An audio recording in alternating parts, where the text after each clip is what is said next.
Hey, ladies and gentlemen, welcome to another episode of the Beyond Seven Figures podcast. I'm excited to bring you today's guest. He's the managing director and co-founder of a company called Econic, an innovation, transformation, and strategy consulting company and a certified B corporation. He's dedicated to practicing unlearning and identifying limiting beliefs and shifting business practices. Let's get right into it. Joshua Berry, welcome to the show. Charles, excited to be here. Josh, I was on your LinkedIn and I noticed that you have a book coming up, Dare to Be Naive. And I'm curious, Dare to Be Naive. What is this all about? Yeah. So when I started the research for this book, I ended up speaking to a lot of successful business leaders, and I was surprised how many of them used the phrase, "This might sound naive, but," and then gave an amazing business story philosophy or practice. And it got me going down the path to figure out, well, why not just be more naive? And so a lot of the research and things I did going into the book was not about obviously asking people to be ignorant or anything at all, but that actually some of the best leaders eventually evolved to a chosen naivete. And that's what we explore in the book.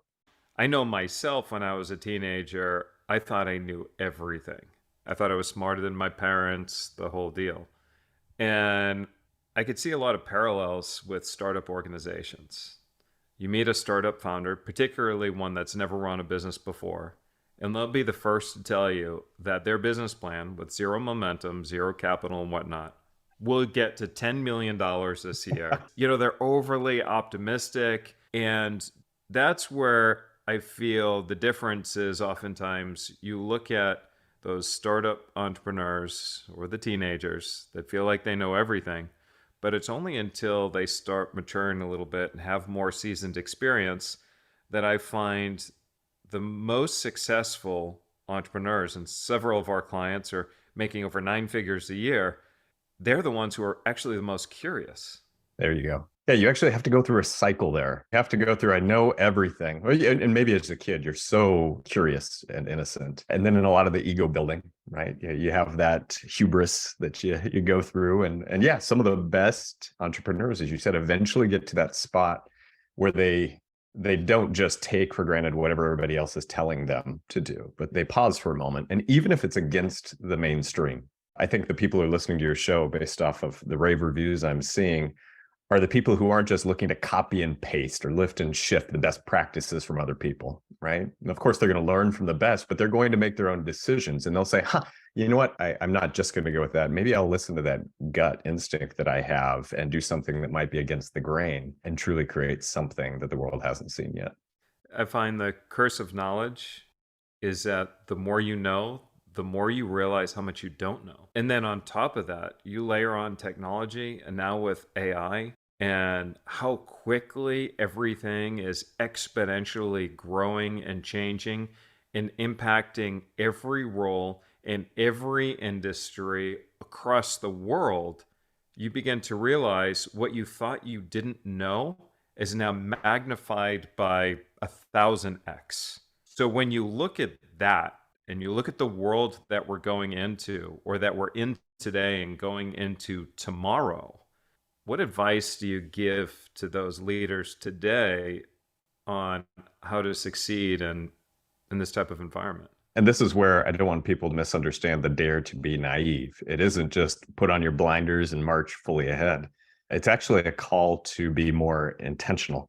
So you have so many more things, as you said, that are coming at you. You're going to have more competition, as you said, from AI or other sources or whatever it might be. The word naive, actually, our ancestors used it in a way that meant innate or inborn, or that thing which was in you from the start.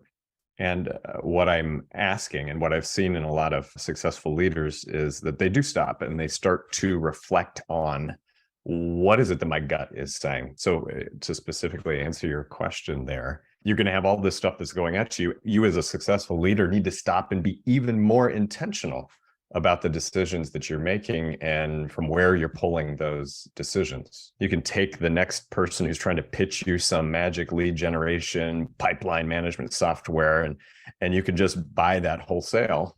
Or you can pause and say, what am I actually trying to do here? And do I actually believe in the things that are being pitched here? And how am I taking the agency over what it is that I want to create in the world? That's the dare to be naive. Even if everybody's telling you, "Ah, you need to go follow this person's path because it's worked for 100 other people." I find that this daring to be naive, we'll see that as being more and more as a competitive advantage, because the curse with AI is that especially ChatGPT, there's this larger group of people are using ChatGPT to think for them. And they just take the answers and regurgitate the answers and put it out there. But then there's that subset of people that have understood that all ChatGPT can do is help you become more productive and enhance critical thinking, but not replace it. It can enhance creative thinking, but it can't replace it. If you have a question, you can put it in ChatGPT, let it spit out a whole bunch, and then ask more questions from that question and go deep and go deep and go deep and go deep. It just makes your research happen so much faster. But that's the I, difference between level 1 thinking and level 10 thinking, so to speak, right? I 100% agree with that. It's like many successful entrepreneurs I know, and you and I have coached hundreds of them. They don't just take ChatGPT or AI or whatever and say, man, this is what it's going to do to me. They look at the things available to themselves and say, okay, now what new opportunities can I create from this? And I think those who are aligned with saying, how could a research assistant, as you just described, help me be more authentic and help me be an even better, maybe focus even more of my time in value added ways for my clients? I think those are going to be the people who will win at the end of the day. We do professional services, consulting, training, et cetera. There are plenty of times that we need to go out and research, do market scans of emerging technologies. Knowing what the right questions are to ask many times is even more critical than just being able to regurgitate whatever it is that you find on the internet. If you want better answers, you have to ask better questions. That, again, I see that as playing towards what you've been talking about being willing to be more naive, is just being able to ask and ask and ask better questions. Charles, you nailed it. And that is actually the crux of my book. The book does not tell business leaders or managers what they should go adopt. Here's all the things you need to believe. In fact, what it does is it just teaches a simple framework to help people adapt. And the framework is around a few questions, which is, what do you believe? Where did you learn that? Is it really true? Which is more a rhetorical question. And then what do you gain and what do you lose by holding that particular belief? All the chapters are an invitation into understanding that how you think critically will impact your business practices. So I'll just give you an example, right? Something maybe controversial for some listeners here. I have a whole chapter on questioning growth for growth's sake, right? Like the whole adage of either you're green and growing or you're brown and dying. Okay, cool. Like I'm not going to say yes or no to that, but what do you gain and what do you lose by holding that belief? Sales, I've led sales teams quite a bit, helped other organizations set those up.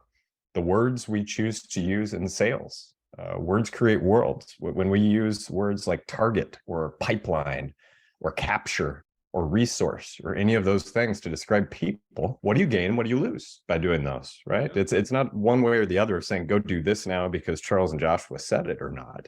It's about inviting, as you said, good question asking, critical thinking, just so that people are intentional about what they're trying to do with their businesses and the impact and influence they can make as entrepreneurs. One of the epigraph for the second part of my book is a quote from a gentleman named Douglas McGregor. And the quote is, behind every managerial decision or action are assumptions about human nature or behavior. The idea of that's a bad person, and that assumption, even if it is subconscious, will drive certain decisions or actions. If you believe that maybe education or some other forms of reform might actually be possible, you have to start with a different basis, right, of human nature and people's potential or whatever it might be. How I take that into the business world is when we're starting to make decisions around compensation or performance management or development, you have to realize that there are fundamental assumptions about human behavior, human nature, right? That underneath that. We, in our company, started to experiment with pay transparency last year.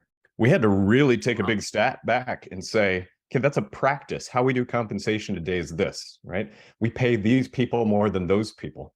What are our assumptions? What are the principles that are underlying that? Do we believe those things? And what do we gain and what do we lose by working with those particular assumptions? And so as we start to see how those things shift and evolve our behavior, especially entrepreneurs realize that they can have a profound impact on the people that they're working with and society, et cetera, when they realize that there's going to be ripple effects to those decisions that they make. You know, when I choose to say we're going to have a little bit more transparency in our pay, I am instilling a belief that I believe people are trustworthy in our organization and that we can come together collaboratively around some of the things that we're doing. Sometimes as an entrepreneur, I have to manifest that into existence, right? You almost have to believe that into being. And yet, when I start to show people that they're trustworthy, all of a sudden they step up to that more often than not, right? There's plenty of examples more like that in the book that I share, not just of our company, but a lot of other successful companies where they choose to say, what if people are innately good? Or what if people are innately full of potential? And if we acted in that way, how does that actually start to impact our business results? When we're working with our clients, we'll take a two-pronged approach. We'll say, what are your goals? So we outline the goals. What needs to be true in order for this to happen? So I'll outline all that needs to be true. And now, what could stop or otherwise prevent you from achieving it? And it's like, oh, wow, I never actually thought about that. Well, let's think about it. What are all the things that could stop, prevent, or otherwise, slow you down from getting it done? And so it's like, okay, as we start to list it, and then when we look at our strategy, inevitably, first, let's get through everything that could stop, prevent us, or slow us down. Because then reaching the goal is so much faster, but it takes a completely different approach to reaching the goals other than you want to get something done, great, let's just throw up against a wall a whole bunch of to-dos and tackle it and get it done that way. You know what I mean? Oh, 100%. We actually, in our line of work, call it the pre-mortem or the pre-parade, both of them, right? Like we're sitting here, whatever, year, 5 years from now or whatever, and we're either toasting champagne saying it worked. That's the pre-parade. And what are we claiming of why it worked? The other, the pre-mortem, right? It's not champagne, it's PBR or whatever your drink of choice is, and we're commiserating, right? Saying like, crap, like, wish we would have saw that. And all of those things are assumptions, right? So the work that we did with venture-backed startups that we then evolved into helping corporate innovation groups, one of the greatest lessons learned was that startups fail not because of great ideas or bad ideas or anything like that. It's lack of money or time. And often it's because they're not focusing on the right things in the right order. And when you're working on extremely complex things, you don't know often what the next right thing is to be working on, to your point. And so the best way to start at it is, what are the riskiest assumptions to what we're working on? Those things, to your point, that have the most outsized impact and are the most unknown. And if we can prioritize those and constantly develop habits that have us coming back, we even use a 2x2 matrix around what's unknown and what is of greatest impact to us to be able to constantly help internal corporate startup teams or others to focus on the riskiest assumptions. I heard that story as you're talking about. I was reminded of the concept of positive asymmetry. You're looking for those opportunities where there is unlimited upside, but you've figured out ways to be able to reduce the downside of what you're looking for. And whenever we can create that arbitrage as entrepreneurs, oftentimes through eliminating the riskiest assumptions, we increase the probability and odds for ourselves. So let's look at sort of a current event that happened. So SVB and Signature Bank, both going under. A number of the different startups that you've worked with, I'm sure, have been impacted by this. And there's fear baked in the market and concerns and whatnot. So for your clients that come knocking on your door saying, hey, Josh, help me think through this, what are you telling them? One of the biggest ones is being able to suss out what is fact and what is hyperbole or froth, right? That's happening around everything. What are the goals that you have? And then what are the assumptions that you have that are baked into those goals, right? So for instance, we do work with several regional banks. And how quickly do they put out communications to their constituents to help calm them down to that? Okay, Mhm. let's think about that. And what we try to help them do more often than not is in situations like that, there's value towards action and there's value towards things that give you learning quickly, right? So the people who wait for the perfect right answer and then roll that out in a waterfall fashion end up losing quite often, especially in situations Mm. like this that are unknown and complex. Better to figure out what the assumption is and then design a quick test. You could give to your communication team and PR group, and they'll work for weeks on what those communications all need to be, et cetera. What if you called your top 10 clients right now and talked to them, understood what their fears were, authentically tried to understand what they were thinking about, working through it, so you could not only provide a relationship, and especially for these regional banks, that's everything, right? Provide a relationship and understanding, but you could also hear directly from the voice of the customer what it is that they're concerned about, and use that then as new knowledge to be able to inform the next decision that you might make. So a lot of times it is breaking it down. What about the startup Ah, CEO that just said, my accounts have been locked, or I'm working with a bank and I don't know if I should be working with them? So, both cases, either yeah, they have an account with SVB or had an account with SVB, or they're working with another bank. How do you work through that line of thinking? that's really hard. I don't know is the answer, but I'll make some guesses. That's Please. really hard, and I empathize with those people. The first things is probably to go back to your principles and understand what it is that you are trying to do and work by. One of ours is that we exist for our employees and then for our customers after that. And so I'm first trying to figure out what my employees need, and is it payroll that's at risk right now? What do I need to do to be able to take care of the house? Mhm. Customers wise, depending upon obviously the business that they're in or whatever that they're working into, how are they starting to shore up those relationships with customers? So I guess the realization I'm coming through into some of this is, unfortunately, like we can never predict when these types of things are going to happen, right? Like this bank run, but you're probably going to rely upon the foundation and the things that you've built and the principles you've been working on up until this point to be able to get you through it. And if you were working on shaky ground and you're running things kind of risky, or you're doing things that maybe you're not too proud of now, like it's going to be a lot harder. So yeah, that's probably not the, the answer everybody wants to hear. Well, Fix it for me today, but it is about like, how are you working today for the inevitable thing that's going to happen 3 to 5 years from now? here's what I love about your response is that your response was more objective and wasn't emotional. And this is the way I see it. So please correct me if I'm wrong. That there are things you can control and there are things that you can't control. The things that you can't control, let's go ahead and let's put that aside. Let's look at what 100%. you can control. Where do you want to go? Like, what are your goals? And let's talk about how to proactively make things happen for you instead of reacting to things that are assumed going to happen to you. You just nailed it there. There was a study that somebody shared with me several years ago, and what you just described there, this study, I feel is like University of Virginia or somewhere. I need to find this out. But that the number one predictor of entrepreneurial success is causal or effectual thinking. And you just nailed it right there, right? This thing of, do you happen to things or do things happen to you?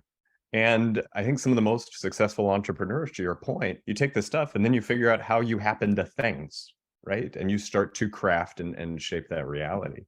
But you also, to your point, you understand, what is truly within my control, which at the end of the day, top secret is pretty much nothing is in your control. Right, right, And so where do you right. want to feel like you have the illusion of control and then act on those sorts of things, but holding really loosely a lot of other pieces that are underneath that.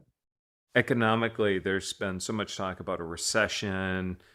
The B schools have been preaching, which is scale down all your expenses and basically go sit in the corner and just wait for things to get better. But then you've got the other subset, which is how do I turn this current economic situation into one of the greatest opportunities that could ever exist for me in business? And they just start asking other questions. How do we have to adapt our message? How do we have to adapt our offer? How do we have to maybe even adapt our market Where can we lean in and take advantage of the market share as it starts to open up more? And those are the entrepreneurs that are succeeding today because they asked better questions. Well said. Well said, Charles. They didn't just take what the mainstream was telling them. That full circle is back to this dare to be naive. It's a chosen naivete that says, ask better questions. I can be intentional. I can desire to go to different things. A final story that I love to tell is late 60s, early 70s. There's a gentleman who built the largest outdoor hiking and climbing equipment industry or company here in the US. And in 1972, they decided to stop their most profitable business line. People wanted to keep growing and growing and growing, but he took a look around and said, the pitons and other climbing equipment we're making are actually damaging the environment in ways that we don't want. We're going to stop our most profitable business line at the apex of what they were doing.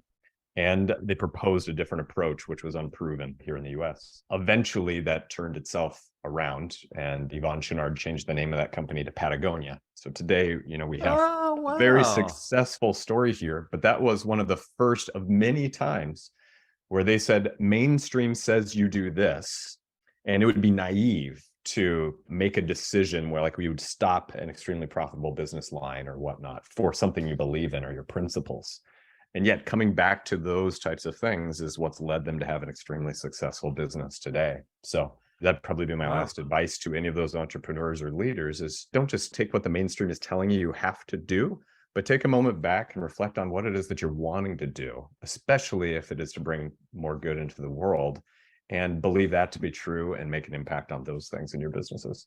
So would you believe that was your number one best piece of advice for those wanting to take their business beyond 7 figures? There you go. That's exactly one. Hold results loosely, but hold your principles firmly. Do you believe that there's wisdom in crowds?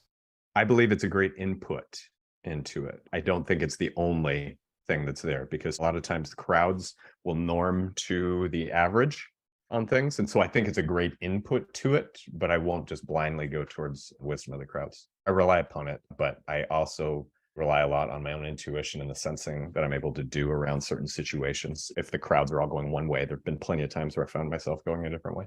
Well, if there was wisdom in the crowds, I think then the crowd would be healthier. The crowd would be wealthier. The crowd would be happier. The crowds will have figured it all out. But if you look at the bell curve, it's actually the positive deviance, which represent is about 6% thereabouts, is roughly would be, the people who have figured it out.